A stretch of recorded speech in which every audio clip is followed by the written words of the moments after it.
শৈশবের club Santos FC ছেড়ে দেওয়ার ইঙ্গিত দিলেন নেইমার জুনিয়র।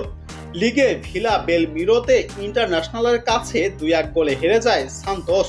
এটি ছিল তাদের অবনমন এড়ানোর ম্যাচ হারায় নেইমারকে তার পরিবার নিয়ে বাজে কথা বলেন এক ভক্ত। এর প্রেক্ষাপটেই সামাজিক যোগাযোগ মাধ্যমে তিনি লিখেছেন, তিনি যদি দলের জন্য বোঝা হয়ে থাকেন তাহলে তিনি চলে যাবেন। ইনস্টাগ্রাম স্টোরিতে নেইমার লেখেন, আমি সান্তোসে সাহায্য করতে এসেছি, কিন্তু যদি ভক্তরা মনে করেন যে আমি আমার আর অবদান রাখতে পারছি না কিংবা আমি ক্লাবের ক্ষতি করছি, তাহলে আমি এখান থেকে চলে যাব। আমি কখনোই পারফরমেন্স সম্পর্কিত সমালোচনা নিয়ে তর্ক করব না।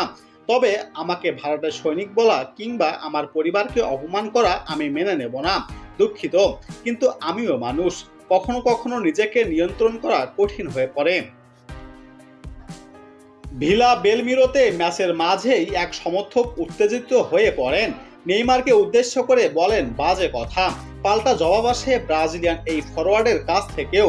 উত্তপ্ত বাক্য বিনিময় হয় দুজনের মাঝেই, কিন্তু এসবের কারণে বেশ কষ্টই পেয়েছেন সাবেক আল হিলাল তারকা।